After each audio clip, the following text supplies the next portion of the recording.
Então, esse corpo é para ser cuidado. Se ele é o templo do Espírito Santo, devemos todos os cuidados. Nós temos alguns movimentos no Brasil, já a respeito de saúde, e nós vemos destaque em dois planos, que é Outubro Rosa e Novembro Azul. Né? Outubro Rosa contempla as mulheres na investigação e diagnóstico precoce do câncer de colo de útero, do câncer de mama, né, na mulher. São cânceres prevalentes, são muito graves, então precisam de diagnóstico precoce.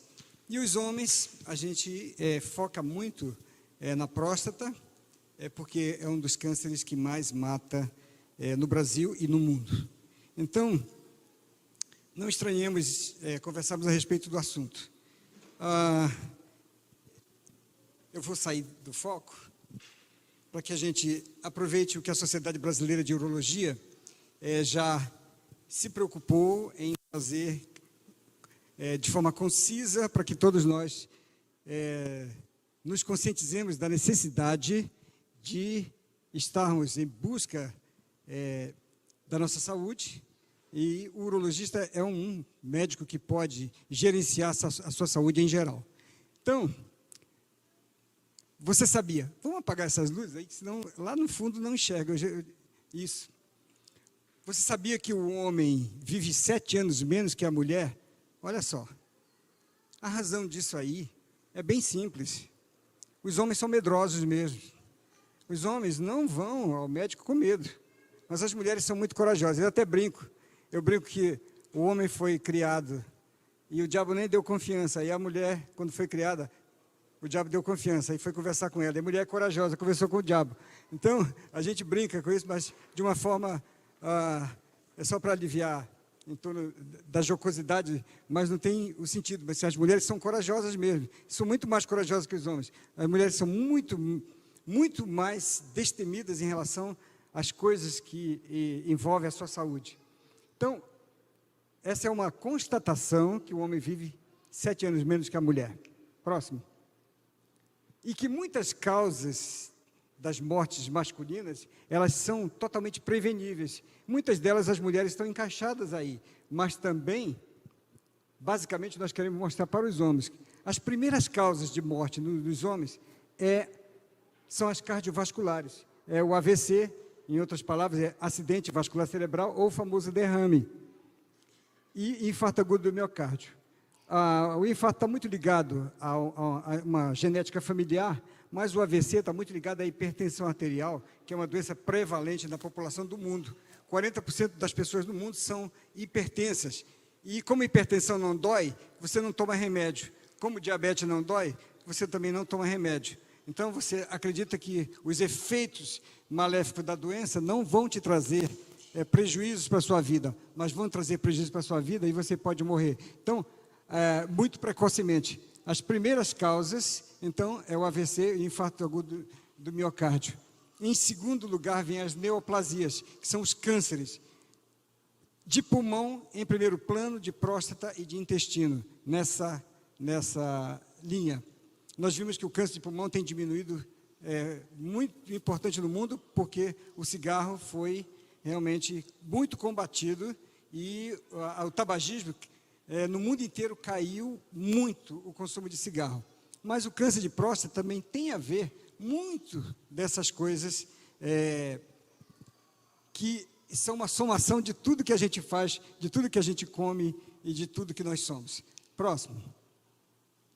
E você sabia, no Brasil, 2/3 dos homens com mais de 40 anos não realiza o toque retal. Isso é uma coisa... A gente tem muita gozação, as piadas que tem a respeito do toque retal. Eu não sei se é para mascarar mais, o homem precisa contar uma piada para poder mascarar a sua ida ao médico. Mas se inventa muita piada, e tem piadas interessantes até, muito profundamente jocosas. Mas cerca da metade dos homens nunca realizou o exame de PSA. PSA é um exame de sangue. A próstata ela tem uma situação que ela é uma glândula ela é uma glândula endócrina e ela é uma glândula exócrina, mas não vou entrar nesses detalhes aqui, porque a parte endócrina dela ainda está muito nebulosa. Mas a próstata produz uma substância chamada antígeno prostático específico.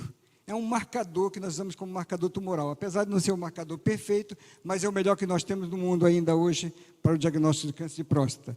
E este exame pode nos conduzir a como diagnosticar alguma alteração na doença. Cerca de metade dos homens nunca realizou um exame de PSA. Então, isso é muito grave.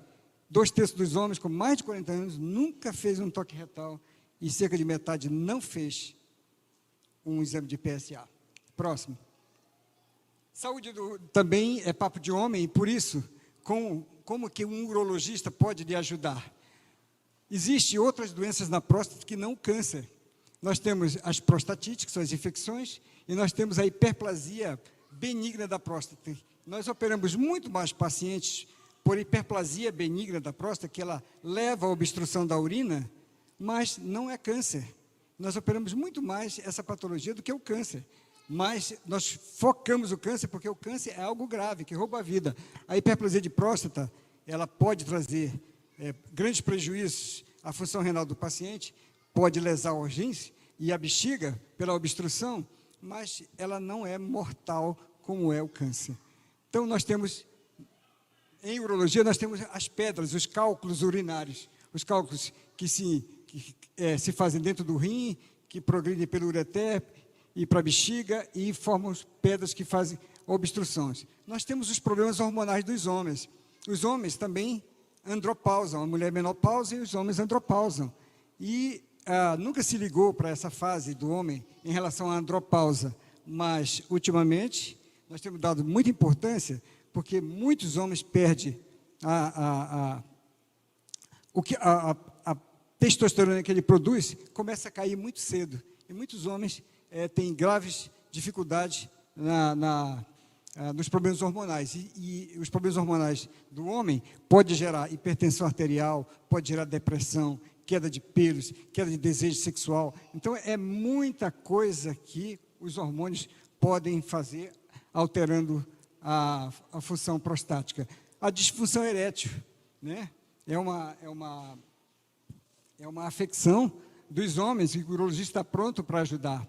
As infecções sexualmente transmissíveis e outras doenças do trato urinário, como os tumores de rim, tumor de ureter, tumor de bexiga, tumor de testículo, tumor de bolsa escrotal, tumor de pênis, tudo isso o urologista pode lhe ajudar.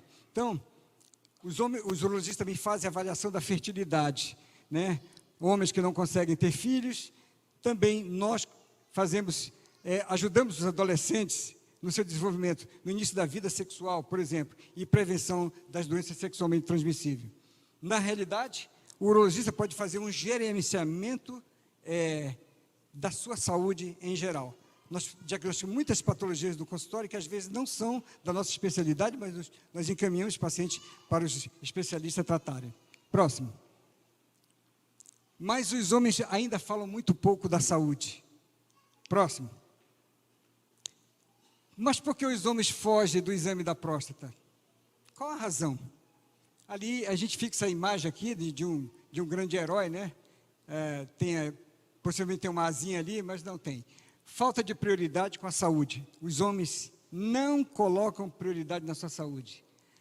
Os homens não têm uma cultura do cuidado com a sua saúde. Isso é triste, a gente falar algo como uma coisa dessa. Por exemplo, o machismo e o preconceito. Quando se fala em toque retal, isso já afasta o homem do consultório, porque ele tem grande preocupação com esse momento. Será que é só preconceito? Ou será por machismo? Essa causa está bem emboladinha.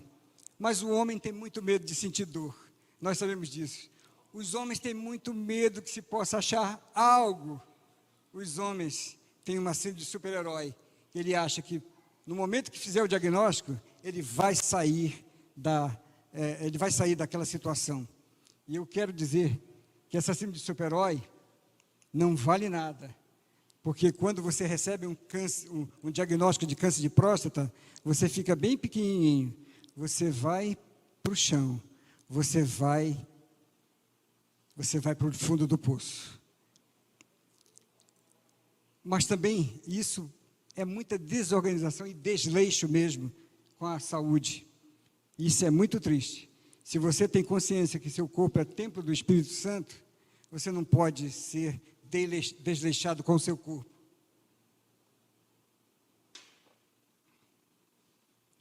Mas tem esse último tópico, desconhecimento. Ainda, muitos não fazem exame porque desconhecem que precisam fazer exames. Ainda bem que numa comunidade como a nossa, nós podemos conversar sobre o assunto num culto solene, sem nenhum problema. Próximo. Não mostra esse dedo. Ele está meio turvo aí, né, para não assustar o homem, né, que ele já fica assustado quando vê um dedo. Então, um dia desse eu fiz o programa dos dinossauros, e a primeira coisa que eles fizeram é que eu erguesse minha mão para mostrar meu dedo, né? A gozação é o medo do dedo. Mas, na verdade, o toque retal é um exame muito simples, que não requer preparo especial nenhum e dura poucos segundos. Eu digo, dura 20 segundos. Eu vou roubar 20 segundos da sua vida e não vai doer. E eu consigo até envolver e ele perceber que realmente 20 segundos é importantíssimo para que ele não realmente tenha minutos ou horas ou dias futuros negros para enfrentar. Próximo. O que ajuda a prevenir o câncer de próstata? Como o câncer de próstata é o tumor não cutâneo mais comum no homem, e é o segundo que mais mata, 1 em cada 7 homens vai padecer da doença. Olha, isso é muito grave. 1 a cada 7 homens vai padecer da doença. Pode ser você. Você acha que você não está na estatística? Pode ser você. A cada 8 minutos, um novo caso é diagnosticado no Brasil. Isso é muito sério. E a cada 40 minutos, um homem morre da doença aqui no Brasil. É um dos cânceres mais curáveis quando achado cedo. E mesmo quando a gente acha de uma forma tardia, os homens ainda vivem um pouquinho muito mais do que em relação aos outros cânceres. Eu digo assim, o câncer de próstata ainda é um câncer razoavelmente benigno, mas se descoberto bem cedo, ele é totalmente curável. Próximo. Mas o que é o câncer de próstata? O câncer de próstata é uma anomalia das células. As células já têm um código de obediência. Até as células têm um código de obediência. E o câncer é exatamente a desobediência das células às ordens naturais que existem do crescimento e morte de uma célula. Então, o câncer é uma célula doida. Então, vamos dizer, é uma célula doida que está lá no meio daquelas que são boas, que não obedecem mais, e elas se multiplicam desordenadamente. Então, aqui a gente pode ver o padrão de uma glândula prostática normal. Mas você vai ver o tecido canceroso, ele rompeu os valores do que é a formação de uma glândula prostática. Uma célula glandular. Então, isso aqui, daqui a pouco se ela baixar, a seta vai apontar. Então, e o que é pior é que ela pode não se contentar de ficar no lugar. É o que nós chamamos de metástase. Ela vai para outros lugares. Se ela ficasse no seu lugarzinho, tudo bem, mas ela não fica ali. Ela fica ali por um tempo e depois ela se espalha. Então, isso chama-se metástase, e quando um tumor canceroso se metastatiza, ela se torna praticamente irreversível o processo, na maioria das vezes. Próximo. Então, ali, ó, a glândula lá, o tumor, só volta um pouquinho, a glândula com o tumor, então ali é a bexiga, a próstata está situada na saída da bexiga, ela forma a uretra prostática, né? E então, essa célula tumoral vai gerar isso que nós vamos ver no microscópio. Próximo. O que causa a doença? Claro que é o envelhecimento. Então, você está achando que você está 40 anos, 50 anos, 60 anos, você não está sendo susceptível a essa doença? Sim, o envelhecimento é um dos fatores. Mas também, junto com o fator do envelhecimento, existem os fatores hereditários. Então, a gente diz assim, se você tem pai que teve câncer de próstata, avô que teve câncer de próstata, um irmão que tenha tido câncer de próstata, você tem 6 vezes mais chance de ter câncer de próstata que a população de homens normal. Então, é sério. Então, o fator hereditário é muito importante. A etnia é muito importante. Os negros, eles são mais acometidos do câncer de próstata. Então, é bastante prevalente nele.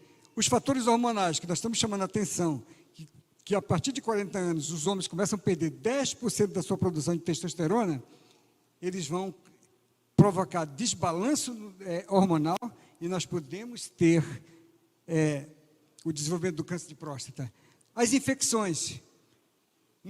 Durante longo tempo se discutiu a respeito das infecções, se causariam câncer de próstata. É fato que, por trás de todos os cânceres hoje, está se descobrindo um vírus. O vírus da hepatite B e C causa câncer de fígado. O vírus do HPV causa câncer de colo de útero, câncer de pênis. O vírus do HTLV, da leucemia, o vírus da leucemia é HTLV, sempre há. Por isso, os vírus que os homens podem adquirir de uma infecção prostática, ao longo de sua vida, podem gerar. Mas tem um fator muito mais importante que ajuda a desenvolver o câncer, que é a dieta. Então, o consumo de carne vermelha, o consumo exagerado de gorduras, comidas processadas, industrializadas, é um caminho para o câncer de próstata. E se você tiver o envelhecimento, os fatores hereditários e a etnia, você está fechando um ciclo horroroso. Então, a dieta é importante. A obesidade é importantíssimo no desenvolvimento do câncer de próstata. Os pacientes gordos podem ter câncer de próstata.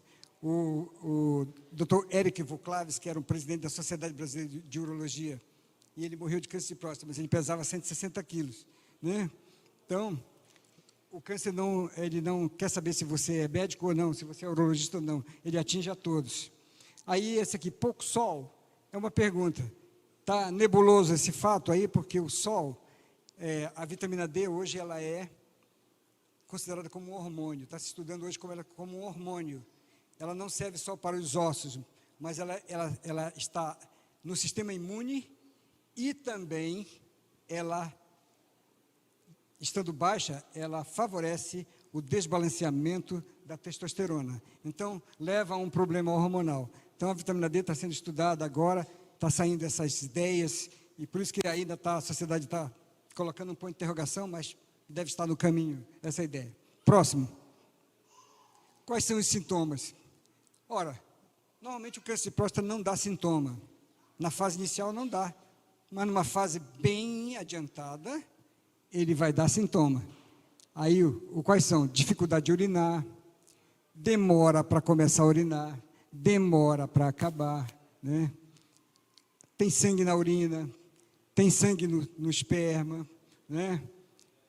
Diminuição do jato de urina, né? Às vezes a gente brinca, quando a gente vai fazer questionamento do seu jato urinário, a gente pergunta, e aí, o jato vai longe ou vai perto? Ele sempre diz, não, vai longe.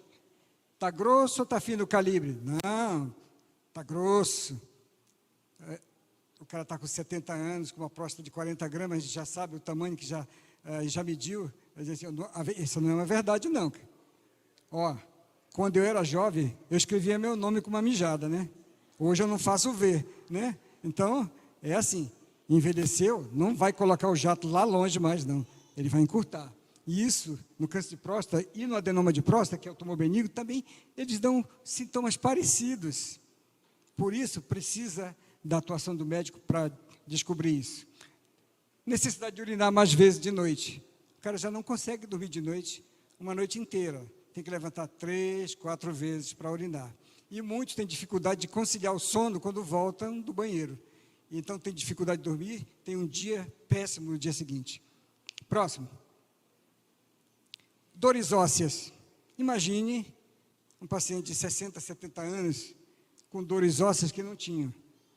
Vale a pena investigar, porque ele pode ter um câncer de próstata que já metastatizou. Ele nunca foi ao médico, já tem um câncer avançado. Isso A gente diagnostica isso com muita frequência. Próximo. Como prevenir? Então, nós temos uma prevenção primária e uma prevenção que a gente chama secundária. A prevenção total primária, ela é meio impossível. Porém, a gente coloca coisas importantes como prevenção primária. Estilo de vida saudável. É aquele que faz exercício, é aquele que come corretamente, é aquele que come vegetais, né? A população vegetariana não tem baixo índice de câncer de próstata. E quem trata câncer de próstata, quando muda a dieta para vegetariano, ele controla o câncer de próstata. Isso é bem importante, né? Então, um estilo de vida saudável. Quem come bem, e frutas e verduras, uma alimentação vegetariana, fatalmente vai ter saúde prostática. Então, a alimentação é tremendamente importante na prevenção. Então, a prevenção secundária já é por conta do médico, desse cuidado de você procurá-lo para poder ser examinado. Uma avaliação periódica pelo urologista, pelo menos uma avaliação anual, é muito importante. Próximo. Como é feito o exame de próstata? É assim, um toque retal é dessa forma. Aqui está o genital, o pênis, a bexiga, a próstata e o reto. Então, por um toque retal, muito rápido, nós conseguimos tocar a próstata e ver sua consistência. Então, a consistência, ela é amolecidinha, ela não tem dureza. Se ela tiver dureza, a gente começa a ficar preocupado. E o PSA, que é o exame de sangue. Então, PSA significa uma sigla em inglês, né, que é o contrário, né? Antígeno Specific Prostate, né? Antígeno prostático específico. Então, é um marcador tumoral que nos ajuda a fazer o diagnóstico. Então, nós queremos dizer que fazer só o PSA ou fazer só o toque retal não é importante, porque um exame não exclui o outro. O importante é fazer os dois exames. E por quê? Porque um PSA normal, ainda, em 20% dos casos, tem um câncer dentro da próstata. E a relação de ambos reduz essa probabilidade. Às vezes, nós ainda temos, fazendo ultrassom, fazendo o toque retal e fazendo o exame de PSA, ainda fica 8 a 10% de câncer de próstata não diagnosticável. Então, por isso, ainda tem uma zona cinzenta para nós médicos a respeito do assunto. Imagine para quem não fez o exame nunca. Próximo. Como é feito o diagnóstico do câncer de próstata? Bom, se o toque retal me oferece uma próstata endurecida ou nódulos duros, e eu tenho um PSA alterado, eu vou fazer uma biópsia. E essa biópsia ela é feita através do reto, e não é agradável. Ela é hiperdolorosa e causa muita infecção. Por isso, nós estamos rediscutindo biópsia de próstata hoje através do períneo, que é o que a gente fazia no passado. Estamos voltando os urologistas modernos começaram a ver, para se desviar das infecções prostáticas, pós-biópsia, nós estamos tendo que fazer biópsias perineais.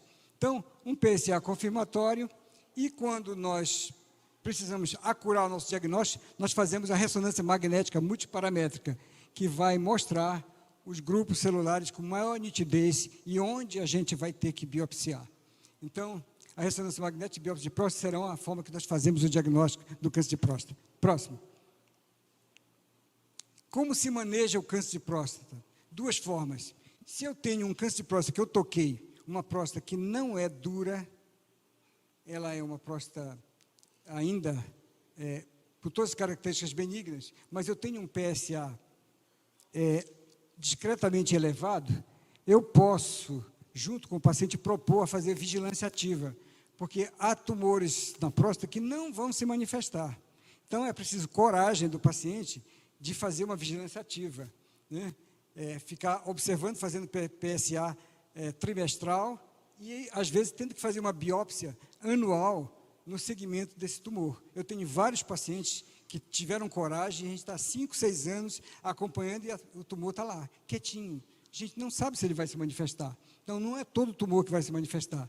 Por isso, você precisa de um médico de confiança que possa trazer essa confiança para você e juntos correrem esse processo.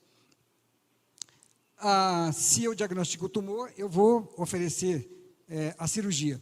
Se eu tenho um PSA menor que 10, a cirurgia fatalmente vai curar quase 100% desse paciente. E a abordagem é retirar essa próstata integral. Então, a gente chama isso de prostatectomia radical. Então, ela vai sair com os gânglios linfáticos, né? Nós vamos tirar os gânglios linfáticos ali, que possivelmente possam estar contaminados, e para impedir a metastatização desse tumor. A cirurgia radical, ela pode ser por cirurgia aberta, pode ser por videolaparoscópico, pode ser por robô. Hoje, os jovens médicos têm mais tendência a fazer a laparoscópica e a robótica, porque sofrem menos. Mas a cirurgia aberta, todas dão o mesmo resultado de cura. E todos têm a mesma complicação da cirurgia. Quando nós não conseguimos curar com a prostatectomia radical, nós vamos para a radioterapia. Também há modalidades que o paciente não aceita a cirurgia, mas ele quer radioterapia. Então, a gente explica o que a radioterapia vai fazer e quais são as suas consequências. E a gente vê que na gradação de fazer uma prostatectomia radical curativa ou radioterapia, e que o paciente depois precisa de hormonioterapia ou quimioterapia, isso para baixo já é gravidade para resolver a situação. Já nós estamos num patamar mais difícil de resolução da patologia. Próximo. Quais são as consequências, né? A vigilância ativa, é necessário realizar exames periódicos para que, caso haja progressão da doença, a gente intervir no devido tempo. Então, pode ser requerido biópsias anuais. A prostatectomia radical, ela também não é isenta de problemas, ela pode ser curativa, mas o paciente pode estar curado usando fralda o resto da vida, ou impotente sexualmente. Sabemos que a incontinência nós podemos resolver com implante de esfíncter artificial, é caríssimo a resolução, e a disfunção erétil pode-se oferecer uma prótese peniana para voltar à vida sexual, mas uma incontinência é severa, muda o comportamento social da pessoa. A disfunção erétil também traz grandes prejuízos emocionais para o relacionamento. A radioterapia, ela também pode oferecer inicialmente uma cura, mas tem algumas consequências. 5, 6 anos depois, o paciente começa a defecar sangue, a urinar sangue, porque a bexiga levou irradiação e o reto levou irradiação quando foi feita a irradiação da próstata. Então, nós temos problemas a posteriori. Então, as taxas de complicação, é claro que elas diminuíram ao longo do tempo, com a evolução do conhecimento médico, do conhecimento cirúrgico e dos novos armamentos que nós temos para vencer uma incontinência, uma impotência. Mas é para a gente não chegar lá que precisamos fazer diagnóstico, e tratamento e segmento. Próximo. Como você quer estar aqui? Você ama a Deus, você conhece a Jesus, você quer estar na glória com Jesus? Tudo bem, mas não apresse o seu tempo, não abrevie seu tempo. Você quer estar daqui a 5 anos, a 10 anos, a 15 anos ou a 20 anos? Você quer esse tempo? Procure um urologista. Obrigado. Muito bom.